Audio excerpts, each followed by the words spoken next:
Marilah sejenak kita merenungkan satu firman Allah Subhanahu wa taala yang terdapat dalam surat Al-Mumtahanah di ayat yang ke-10, yang mana Allah Subhanahu wa taala menyebutkan bahwa orang-orang, para wanita yang berhijrah, mereka akan diuji keimanannya.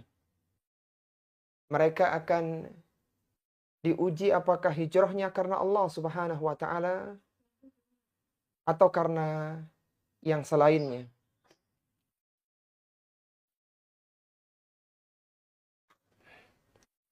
Allah Subhanahu wa taala berfirman, A'udzu billahi minasyaitonir rajim.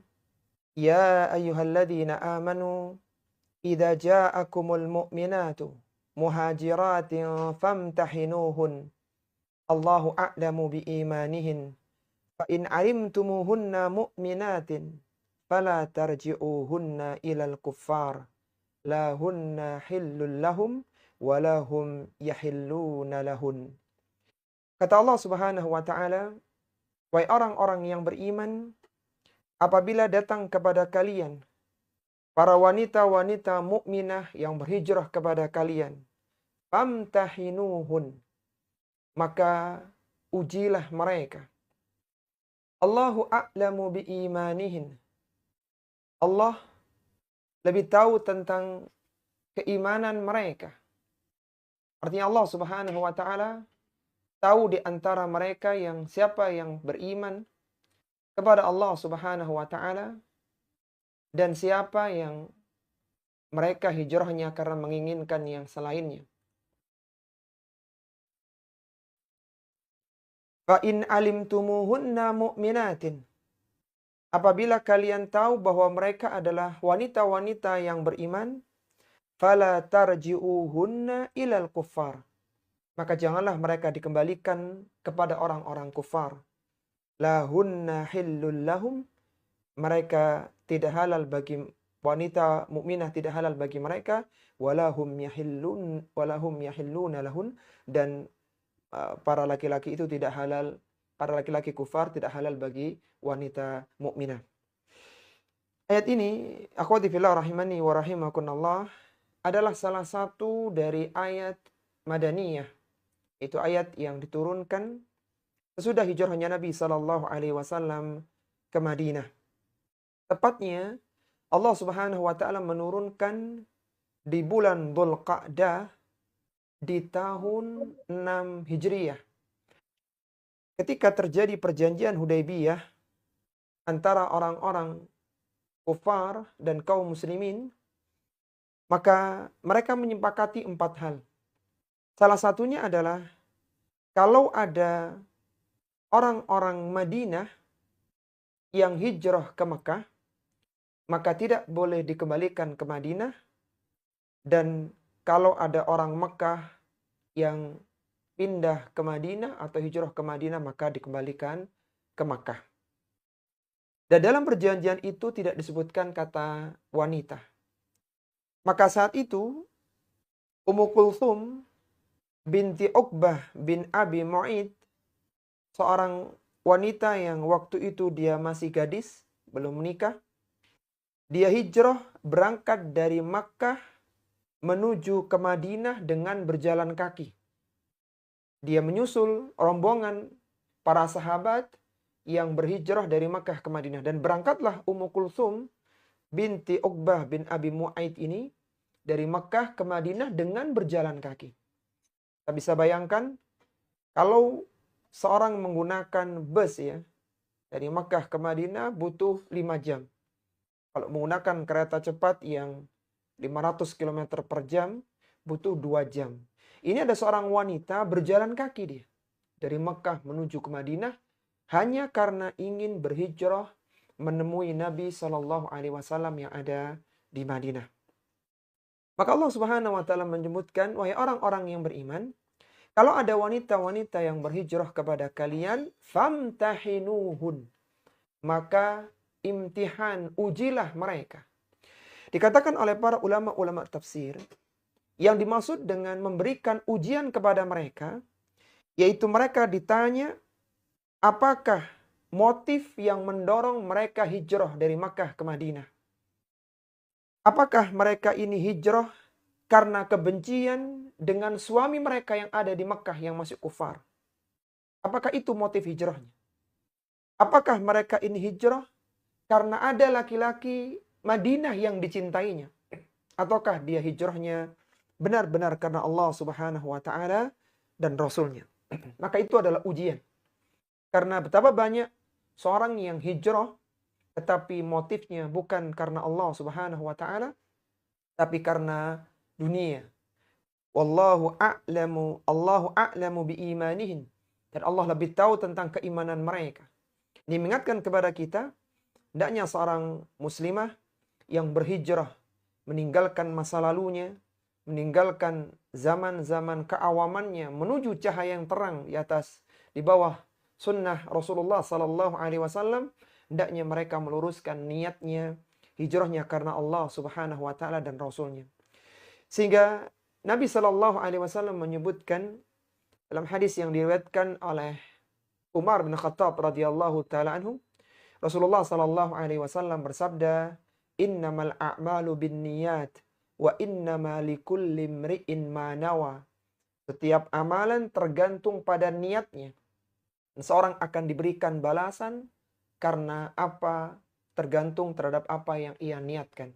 Kemudian Nabi sallallahu alaihi wasallam menambahkan dalam hadis itu, "Faman kanat hijratuhu ilallahi wa rasulihi." Barang siapa yang hijrahnya karena Allah dan Rasulnya, fahijratuhu ilallahi wa rasulih. Maka hijrahnya karena Allah Subhanahu wa taala dan Rasulnya. Wa man kanat hijratuhu lidunya yusibuha aw imra'atin yankihuha fahijratuhu ila ma hajara ilaih. Adapun bagi orang-orang yang hijrahnya karena dunia yang ingin didapatkannya atau karena wanita yang ingin dinikahinya, fahijratuhu ila ma hajara ilaihi. Maka hijrahnya hanya berhenti pada apa yang ia niatkan.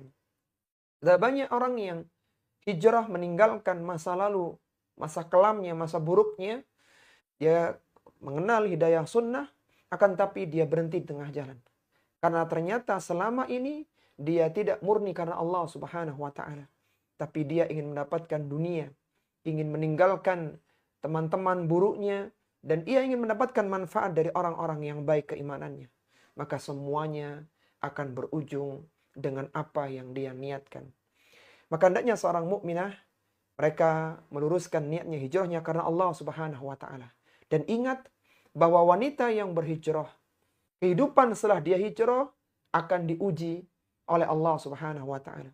Ada sebagian yang diuji dengan keluarganya, dengan orang tuanya, dengan suaminya, dengan anaknya, dengan tetangganya, dan berbagai ujian-ujian yang lainnya.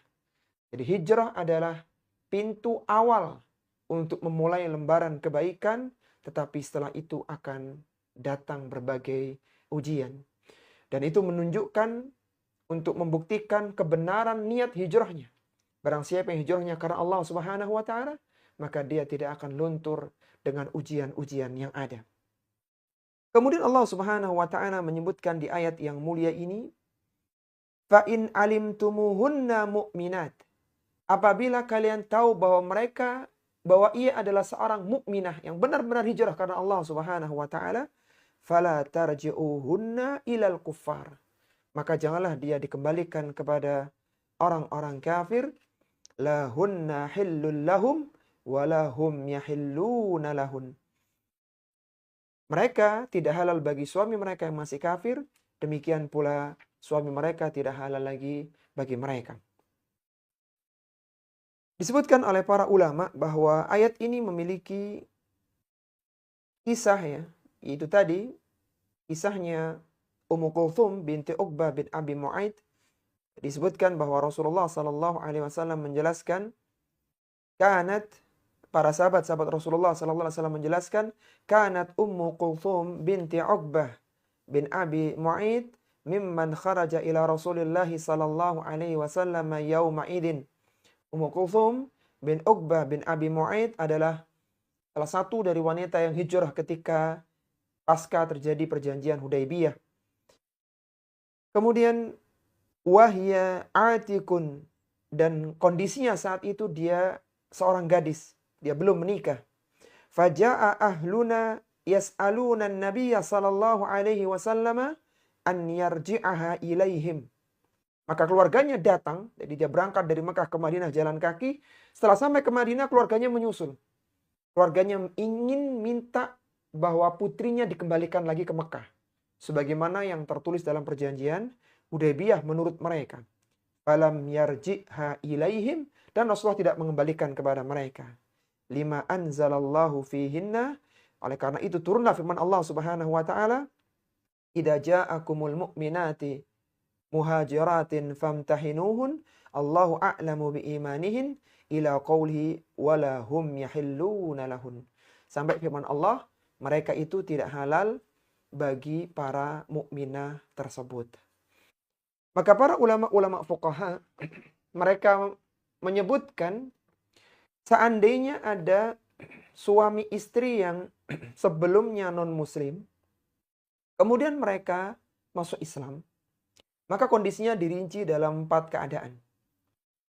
Jadi ada suami istri yang non-muslim, kemudian mereka masuk ke dalam agama Islam yang mulia, maka kondisinya dirinci dalam 4 keadaan. Yang pertama, jika suami istri tersebut masuk Islam secara bersamaan, maka keduanya tetap dalam pernikahannya. Artinya pernikahannya tidak perlu diulang. Bagaimana para sahabat yang sudah menikah saat itu mereka masuk ke dalam agama Islam. Dan tidak ada satu riwayat pun Rasulullah Sallallahu Alaihi Wasallam memerintahkan kepada mereka untuk mengulang akad nikah mereka. Tidak ada.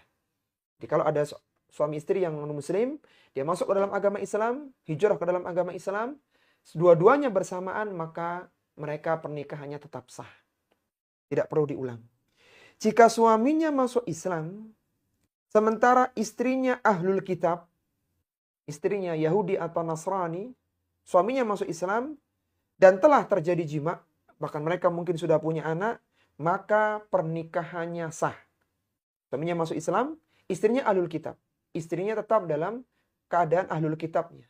Dan telah terjadi jima, maka pernikahannya juga sah, ya, tidak perlu diulang.